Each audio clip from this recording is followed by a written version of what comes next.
Meus irmãos, esse é o nosso quinto estudo sobre o nosso tema, uma comunidade terapêutica, e a gente tem falado acerca de uma igreja que é chamada por Cristo para tratar, para cuidar, para amar, para abraçar aqueles que se achegam a ela. E hoje eu queria falar de uma comunidade que existe pelo amor ou para o amor, e aí em todas as esferas que a gente possa incluir o amor de Cristo e o amor de Deus para conosco. Então hoje eu quero tratar acerca desse assunto, o amor de Deus ou o amor de Cristo, que deveria conduzir todas as igrejas. A gente bem sabe que isso não é a verdade, mas essa deveria ser aquilo que move a igreja como uma comunidade terapêutica, o amor de Deus, o amor de Cristo por nós, e esse amor deveria ser aquilo que nos move enquanto igreja. Uma pergunta que eu costumo fazer muito, fazia sempre quando pregava, agora tem um tempo que eu não faço, sempre que eu falava do amor de Cristo, eu me perguntava: que amor é esse? Que amor é esse? Um amor tão grande que excede toda a nossa razão, todo o nosso entendimento, um amor que excede toda a nossa compreensão e até mesmo a nossa experiência de amor. Você pode ter a maior experiência de amor da sua vida, seja de um pai para com filho, de uma mãe para com filho, ainda assim você não consegue compreender plenamente ou equiparar ou comparar que amor é esse, que é o amor de Deus para conosco. Vamos ler um texto? 1 João é o capítulo 4 de 1 João. Um texto muito conhecido. João costuma ser chamado do apóstolo do amor, e ele tem uma carta inteira falando acerca do amor e outras passagens que são muito interessantes. Então, em 1 João, no capítulo 4, a partir do versículo 7, nós temos um trecho bem extenso acerca do amor, mas eu vou ler apenas do 7 até o 13. Vamos lá? Amados, amemo-nos uns aos outros, porque o amor procede de Deus, e todo aquele que ama é nascido de Deus e conhece a Deus. Aquele que não ama não conhece a Deus, pois Deus é amor.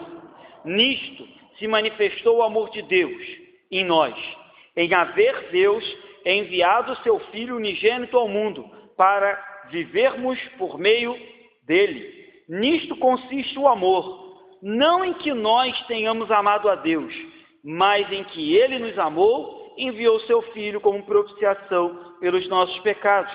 Amados, se Deus de tal maneira nos amou, devemos nós também amar uns aos outros. Ninguém jamais viu a Deus. Se amarmos uns aos outros, Deus permanece em nós, e o seu amor é em nós aperfeiçoado. Vamos parar aqui. Como eu disse no início, a pergunta é: que amor é esse?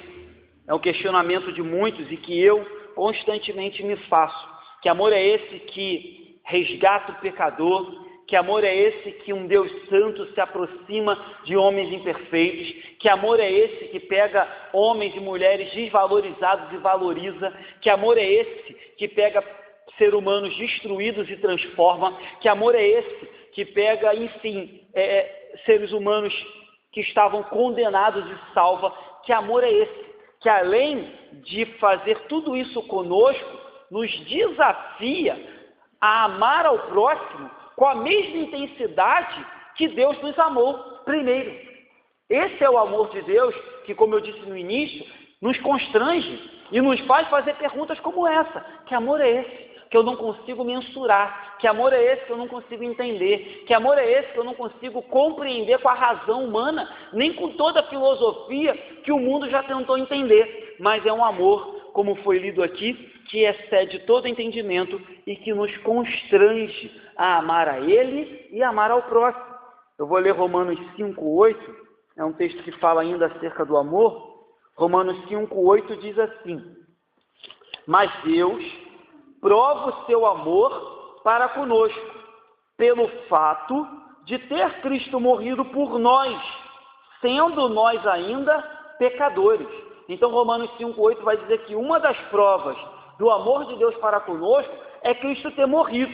E não apenas Cristo ter morrido, mas Cristo morreu quando nós ainda éramos pecadores. E aí eu sempre faço essa aplicação. Se a gente fôssemos levar ao pé da letra e sermos literais, Cristo morreu por nós quando nós nem nascidos éramos. Cristo morreu por nós quando nós o rejeitávamos. Cristo morreu por nós quando nós o negávamos. Cristo morreu por nós quando nós ouvíamos a pregação do Evangelho e escarnecíamos das pessoas que nos ofereciam a salvação. Então foi nesse contexto que Cristo morreu por nós. Outra passagem interessante que eu quero ler está em Efésios. Efésios, no capítulo 3, Romanos, Gálatas, Efésios. Efésios 3, no versículo 19. Romanos, Coríntios, Guilherme me lembrou.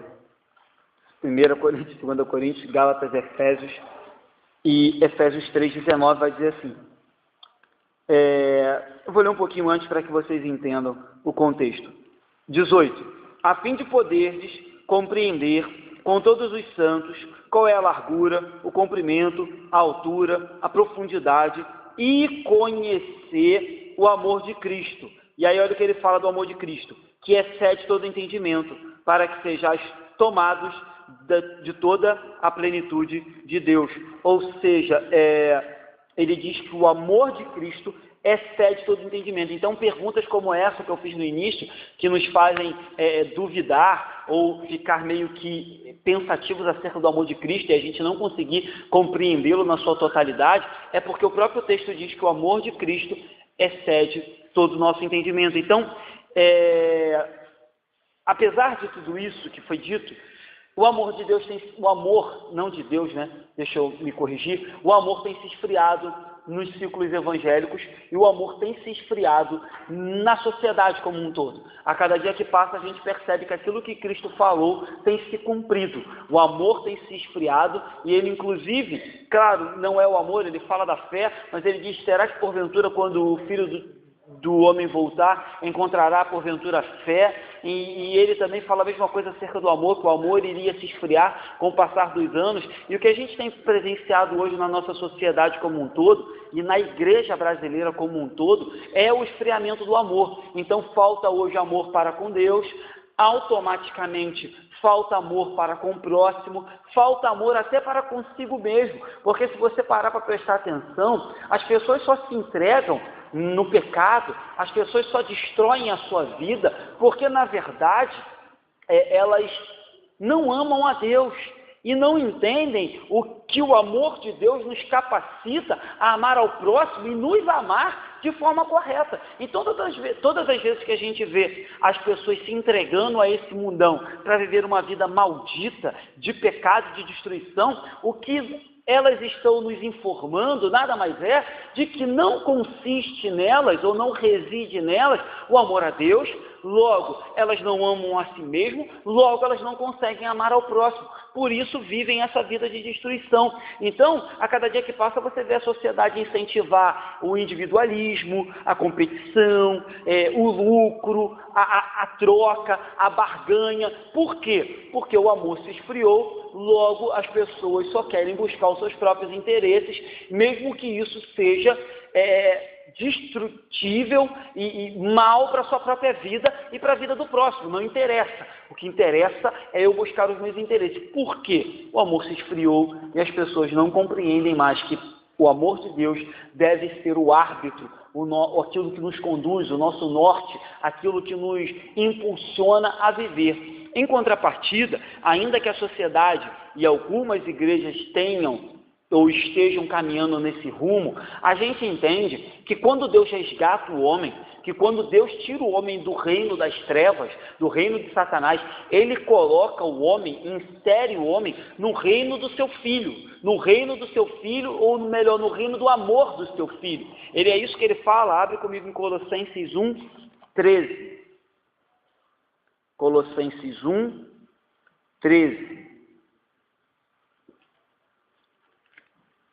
Efésios, Filipenses, Colossenses. Colossenses 1, 13.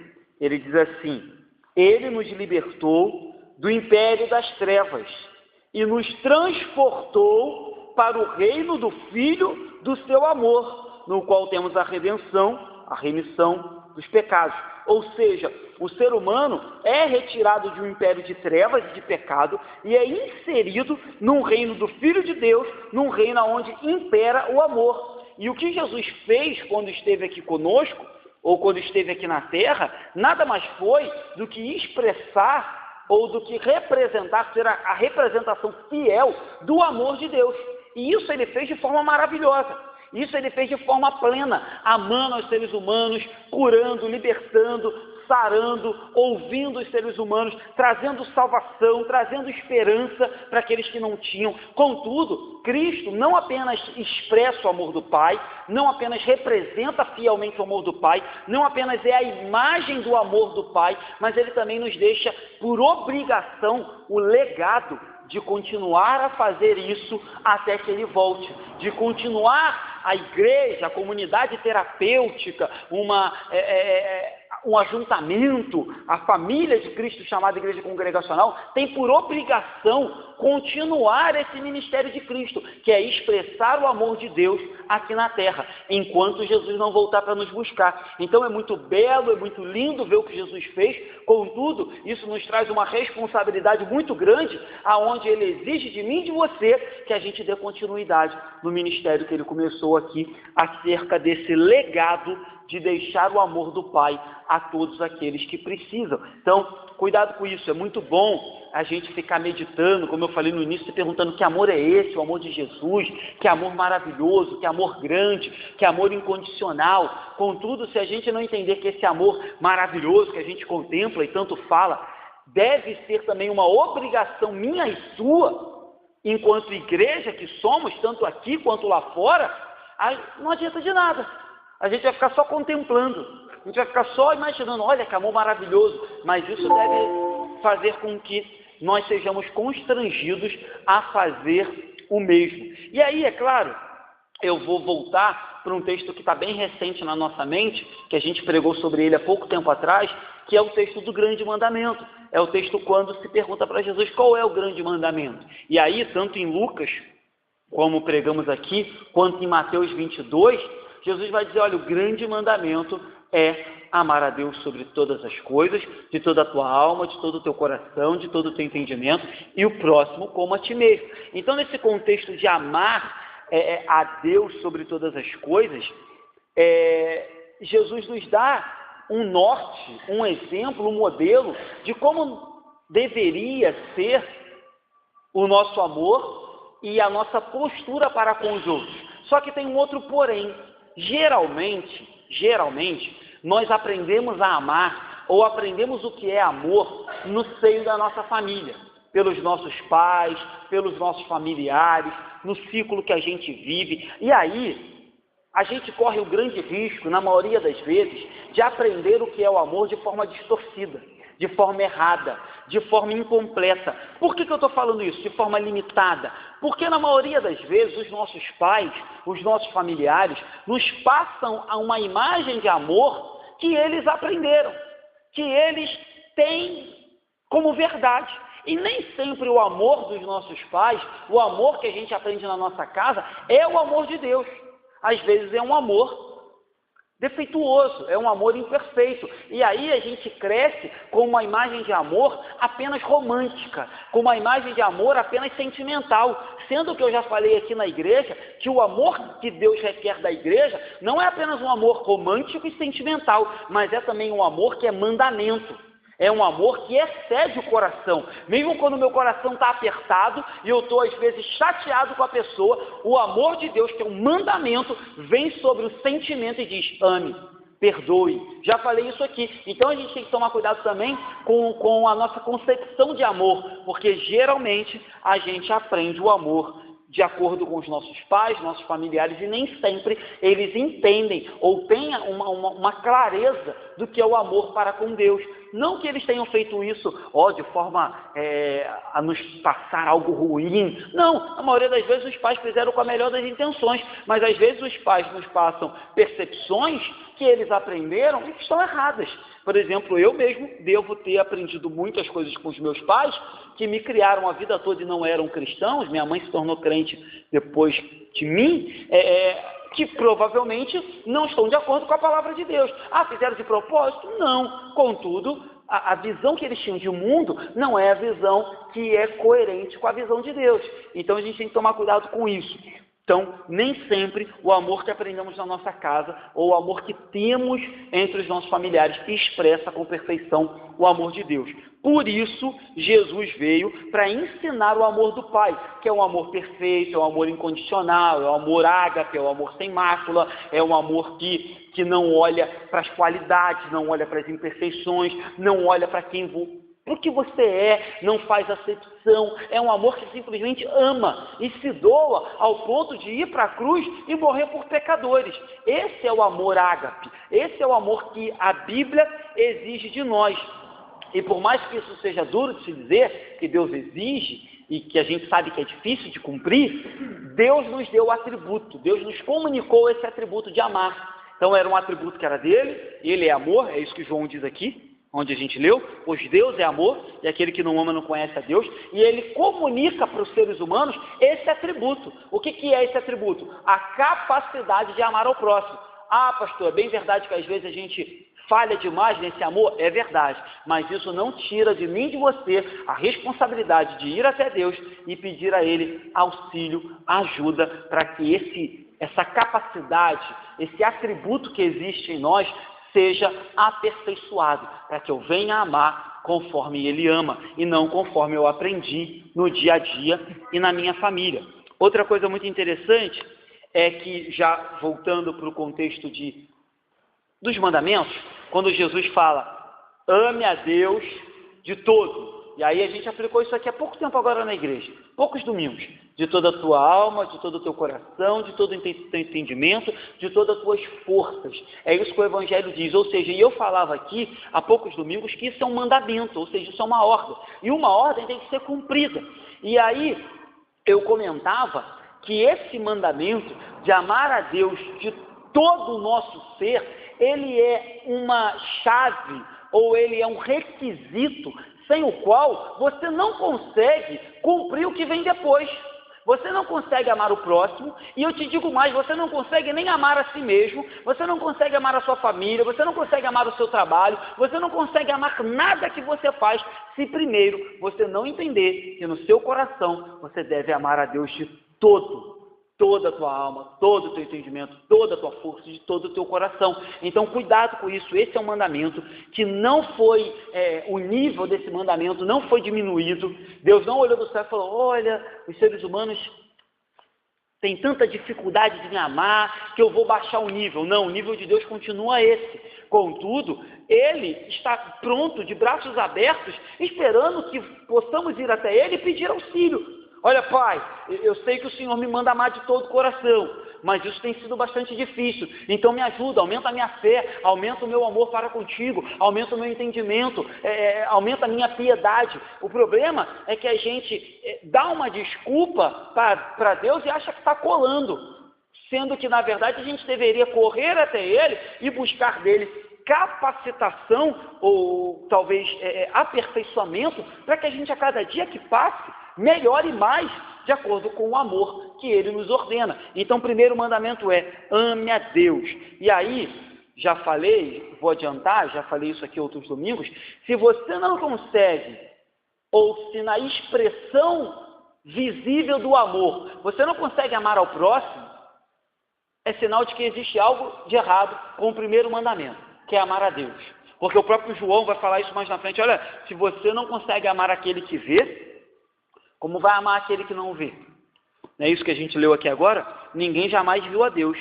Se amarmos uns aos outros, Deus permanece em nós, e o seu amor é em nós aperfeiçoado. Então, eu amo a Deus de todo o coração, pastor. Eu tenho pedido a Ele, Ele tem me ajudado, eu tenho me empenhado, eu tenho melhorado a cada dia. Só que como que esse amor a Deus vai se tornar visível na esfera aqui agora, no mundão, de carne e osso? Por meio do amor ao próximo e do amor a si mesmo. Então, se você não consegue manifestar amor ao próximo, é sinal de que você não entendeu, não compreendeu o primeiro mandamento, que é amar a Deus acima de todas as coisas. E aí o segundo vem. Geralmente o segundo é, e amar ao próximo como a ti mesmo. Mas você já parou para perceber que quando o texto diz assim, amar ao próximo como a ti mesmo, ele parte de um pressuposto também, que para amar o próximo você tem que amar a si mesmo. Porque ele diz assim, e amar ao próximo como a si mesmo. Aí já pensou se você é uma pessoa que não se ama, que se odeia, que não se valoriza em nada, e que inclusive, por não se amar, não se santifica, não quer as coisas de Deus para você. Como que tu vai amar o próximo como a ti mesmo? Percebe? Quando o mandamento diz amar a Deus sobre todas as coisas e o próximo como a ti mesmo, está subentendido que o amor por si tem que haver, senão você não ama o próximo. E aí, é claro, quando eu estou falando de amor a si mesmo, eu não estou falando aqui de egocentrismo, de narcisismo, de arrogância, de orgulho, não estou falando disso. Eu estou falando de você ter uma autoestima correta à luz da Bíblia. Eu estou falando de você gostar daquilo que você é à luz da Bíblia. Eu estou falando de você valorizar aquilo que você é depois que Jesus entrou na sua vida. Reconhecendo que você tem habilidades, qualidades, mas que você também tem defeitos e imperfeições que precisam ser melhorados. Mas isso tem que ser reconhecido. E você tem que amar isso. Porque pense comigo, Deus amou. Tanto foi que te salvou. Então, se você não ama a si mesmo, de novo, dentro da concepção bíblica de amar a si mesmo, não amar a si mesmo ao ponto de se sobrepor a alguém, pelo contrário, mas amar a si mesmo entendendo que você tem valor sim, afinal de contas Jesus morreu pela tua vida e afinal de contas o Espírito habita em você, certo? Então isso te traz dignidade, isso te traz valor, o Espírito Santo habitar em você, então você tem que entender que você deve sim ter uma verdadeira visão de si, um verdadeiro amor pelo que você é após o sacrifício, após a salvação, após a regeneração, para que aí você ame ao próximo. Certo? Porque se você não se ama e entrega a sua vida a drogas, a promiscuidade, a pecados, e aí como é que você vai cumprir esse mandamento? Ame ao próximo como a ti mesmo, se você mesmo não se ama ao ponto de valorizar a sua vida e de resguardá-la e de entregá-la para Jesus. Compreende que isso está subentendido? Então, cuidado com essa questão, que apesar de eu pregar sempre aqui, e afirmo isso, e vou continuar afirmando no púlpito, que nós somos pecadores, que nós somos imperfeitos, que nós não merecemos nada, que tudo foi pela graça de Deus, que apesar de eu afirmar tudo isso, eu não posso esquecer que em contrapartida, Deus viu graça em nós e nos amou. Deus viu o amor dele e nos resolveu nos amar. Logo, após a regeneração e a salvação, eu tenho o Espírito Santo, logo eu devo olhar para mim de acordo com aquilo que a Bíblia diz que sou. Eu sou um escolhido, eu sou um amado de Deus, eu sou participante do reino, eu sou ministro, eu sou coparticipante, eu sou um mordomo das bênçãos de Deus, eu sou instrumento e ferramenta de Deus. Logo, ainda que eu entenda que somos pecadores e falhos, eu tenho um valor para Deus e devo reconhecer esse valor na minha vida para que eu tenha também amor pelo próximo, senão fica difícil de amar ao próximo. E aí, claro, amar ao próximo. Então, quando você ama a Deus de todo o teu coração, entende o que Ele fez por você e começa a valorizar e amar aquilo que você é, reconhecendo que você ainda tem muito que melhorar, mas o que você já é hoje, já é milagre de Deus. Aí, queridos, se torna mais fácil amar ao próximo. E aí você consegue amar ao próximo sem cobranças abusivas, sem egoísmo, sem barganha. Você consegue amar ao próximo sem manipulação, sem egoísmo, sem ciúme, coisa que acontece muitas das vezes num relacionamento amoroso que a gente conhece no ciclo entre homem e mulher. Então, quando você ama a Deus e entende quem você é depois da regeneração, aí o amor com o próximo não tem mais essa via, sabe, de troca, de eu só amo fulano porque ele me ama, eu só estendo a mão para fulano porque ele estende para mim. Não, você vai amar independente dessas coisas, porque você ama de acordo com o amor de Deus. É isso que diz o texto que a gente acabou de ler. Nisto consiste o amor, não que nós tenhamos amado a Deus, mas que Ele nos amou e enviou seu Filho como propiciação pelos nossos pecados. Amados, se Deus de tal maneira nos amou, devemos nós também amar uns aos outros. Então é isso que ele está mandando aqui. Devemos amar ao próximo e entender que esse amor, de novo, supera sentimento, romantismo e supera até mesmo aquilo que o próximo faz para a gente. Não interessa aquilo que o próximo fez para a gente, interessa aquilo que Deus nos manda. E Ele me mandou amar, eu vou ter que engolir seco, eu vou ter que passar por cima do meu ego, muitas das vezes, por cima do meu coração, muitas vezes, e dizer que tenho que perdoar e que tenho que amar, porque é mandamento de Deus. Então, acho que ficou entendido. Alguém quer comentar? Alguém quer falar aqui sobre isso? Não? Então vamos para o próximo. Ainda dentro desse tema, a gente lê um texto, eu vou ler novamente, versículo 12, que diz assim: ninguém jamais viu a Deus. Se amarmos uns aos outros, Deus permanece em nós, e o seu amor é em nós aperfeiçoado. E eu queria tratar sobre isso. Como aperfeiçoar esse amor? Como aperfeiçoar algo que Deus nos dá? Contudo, a gente sabe que é necessário que dia a dia a gente peça a Ele que seja aperfeiçoado, que seja aumentado, que seja acrescentado, senão a gente não consegue. Então, uma breve leitura, não vou ler porque é o capítulo inteiro de 1 Coríntios 13, faz com que a gente chegue à conclusão, meus irmãos, que a igreja evangélica brasileira está muito distante do amor perfeito, do amor de Deus.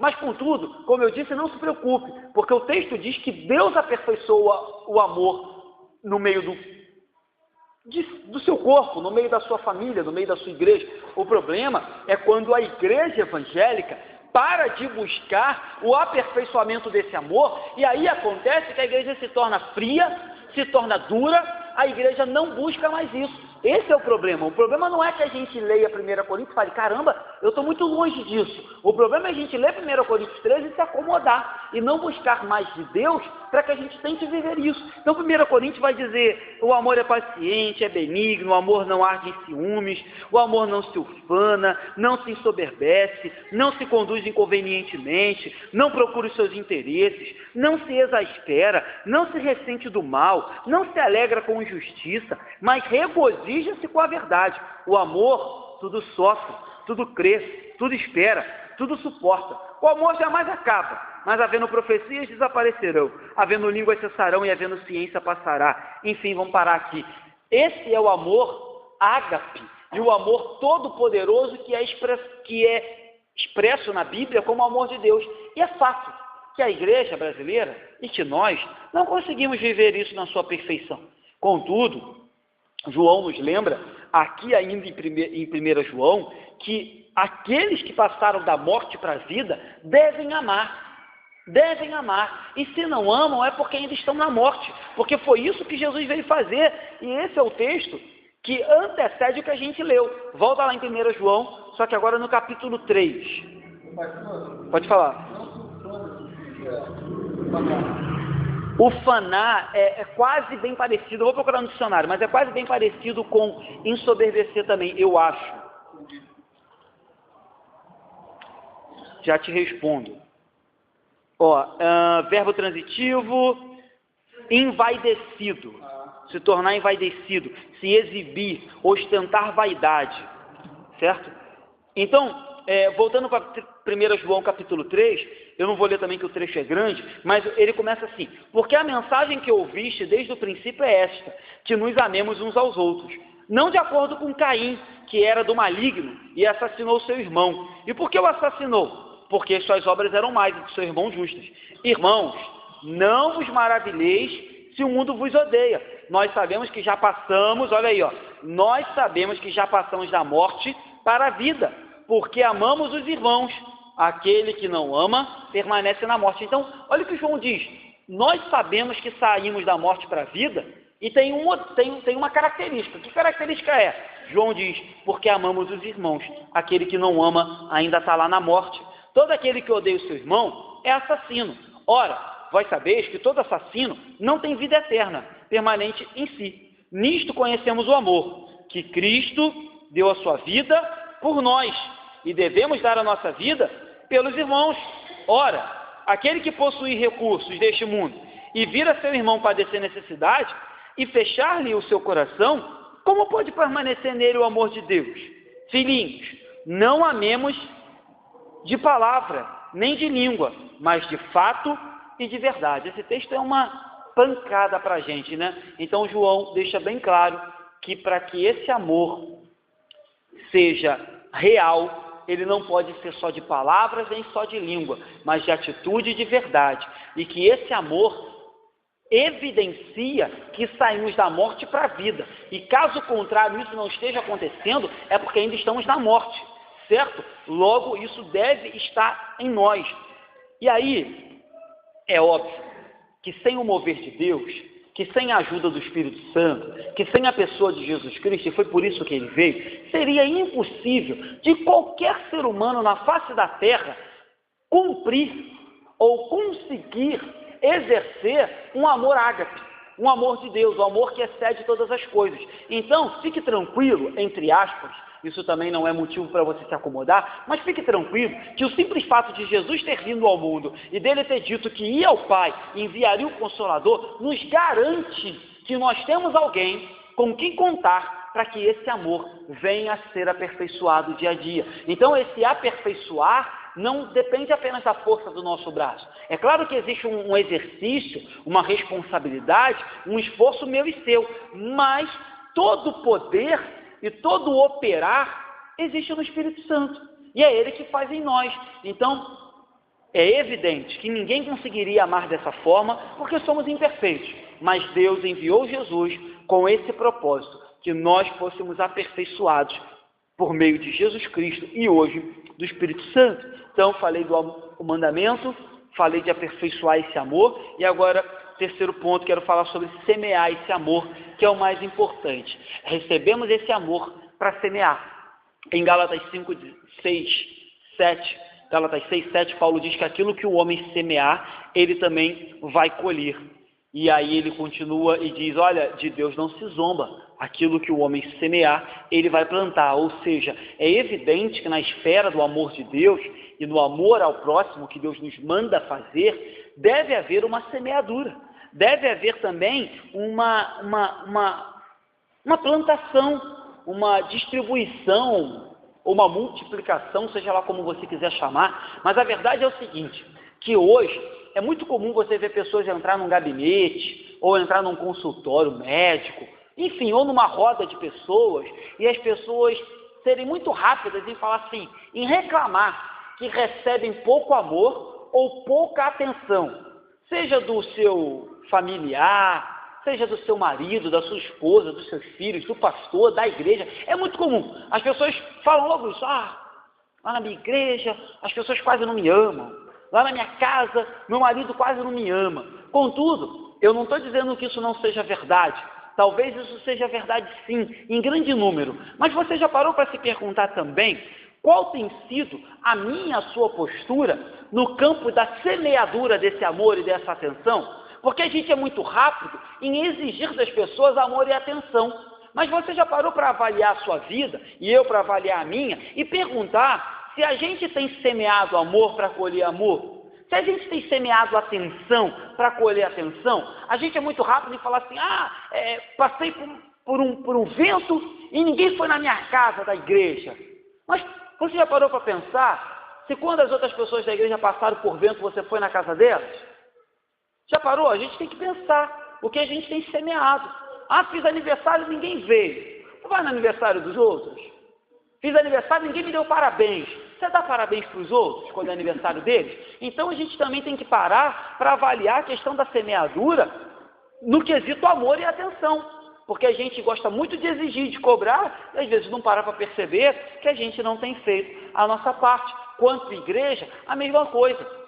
E aí, eu não estou tirando toda a razão, porque eu também reclamo. A gente reclama da sociedade, a gente reclama dos políticos, a gente reclama da imprensa, da TV, que tem a cada dia que passa afrontado diretamente os nossos valores. Mas paremos para pensar, qual tem sido a semeadura da igreja nos anos e anos que a igreja está aí plantada na terra? Qual tem sido a semeadura que a igreja evangélica brasileira passa para aqueles que estão lá fora?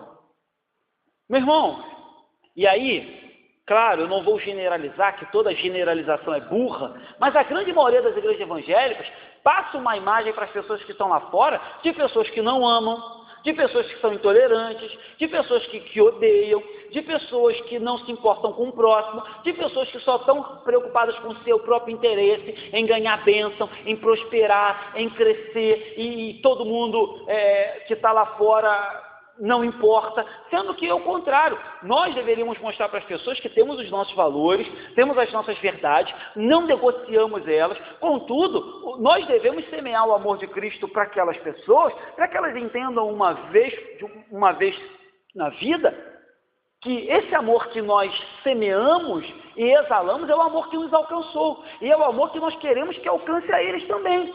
Esse é o problema da igreja evangélica. Esse é o problema do ser humano. A gente aponta o dedo com muita rapidez, mas não olha qual tem sido a nossa postura. Então, a gente tem que avaliar isso também. Qual tem sido, com o passar dos anos, a postura das igrejas para com as pessoas de fora, para que a gente entenda o que a gente vai receber em troca.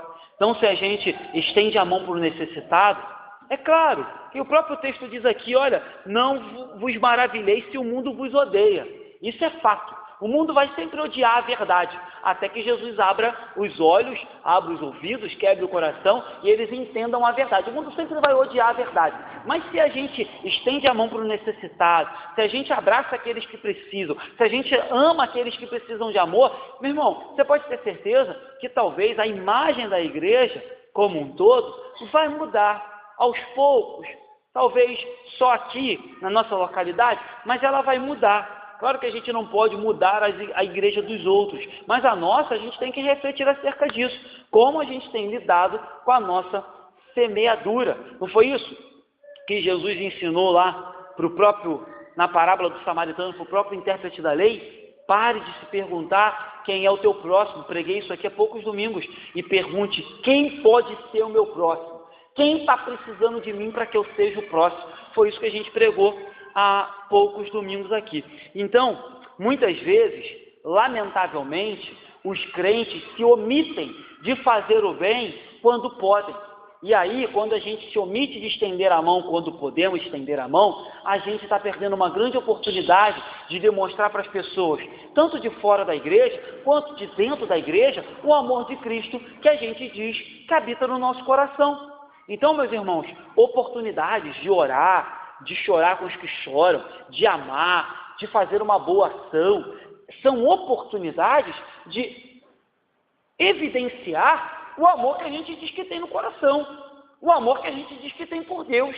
Então não deixe essas oportunidades passar, porque são oportunidades únicas que a gente tem de evidenciar o amor de Deus. E aí as pessoas provavelmente, claro, não faça esperando nada em troca, mas provavelmente as pessoas vão tratar você, talvez, na mesma medida que você trata elas. Então, se você foi misericordioso e amoroso quando ela precisou, você pode ter certeza que provavelmente ela vai te tratar na mesma medida quando você precisar. E se ela não fizer também, irmãos, entrega a Deus, porque a nossa recompensa vem do Senhor, certo? Então, cuidado, em nome da religiosidade, em nome desse fanatismo, a gente perde muitas oportunidades de se achegar àqueles que precisam ouvir as palavras de Deus. Então, não perca as oportunidades que o Espírito Santo nos dá de semear o amor. Comecemos com os daqui, com os de casa, os da casa espiritual, com os da casa de sangue.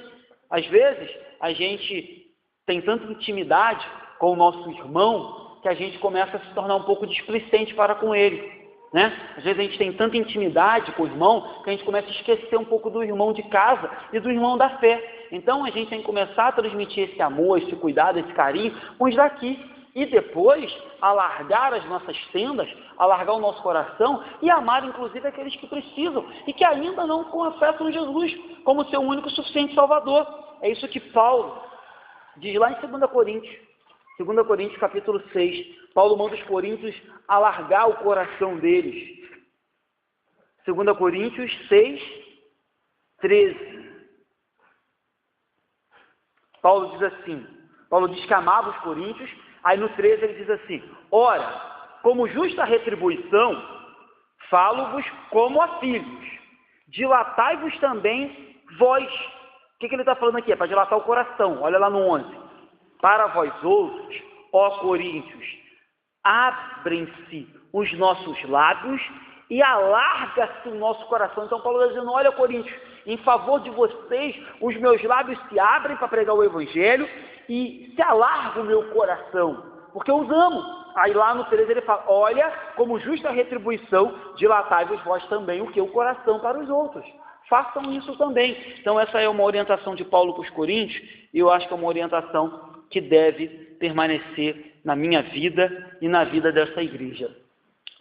Ter, queridos, para terminar, ter uma íntima percepção, uma íntima experiência, um íntimo contato com esse amor ágape de Deus, amar a Deus acima de todas as coisas, é o que nos vai capacitar para que a gente possa olhar para aqueles que precisam e estender a nossa mão. Olhar para si mesmo e nos valorizar de acordo com a Bíblia.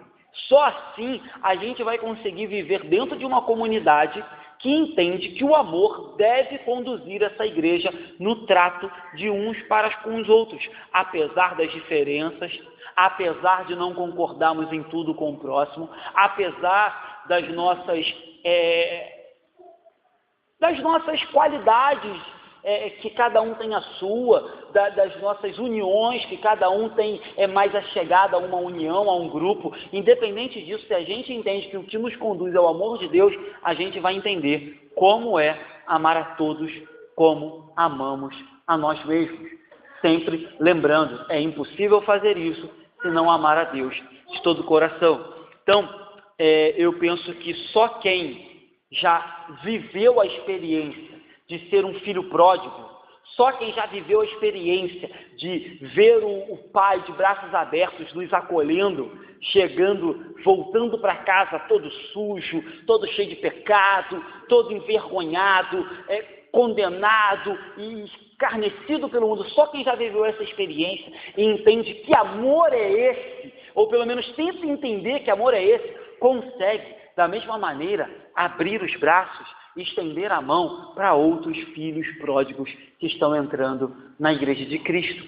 Então é evidente que se você não teve essa experiência, que se você não teve essa vivência de ser abraçado pelo Pai e ser limpo, independente de quais foram ou de quais eram os seus pecados, Ele te perdoou, te amou. Se você não tem essa experiência, vai ficar muito difícil realmente você abrir os braços, amar, perdoar e receber aqueles que estão tão perdidos quanto nós estávamos outrora. Então, que a partir de hoje a gente se veja assim, como filhos pródigos, que chegamos aqui destruídos e fomos recebidos de braços abertos.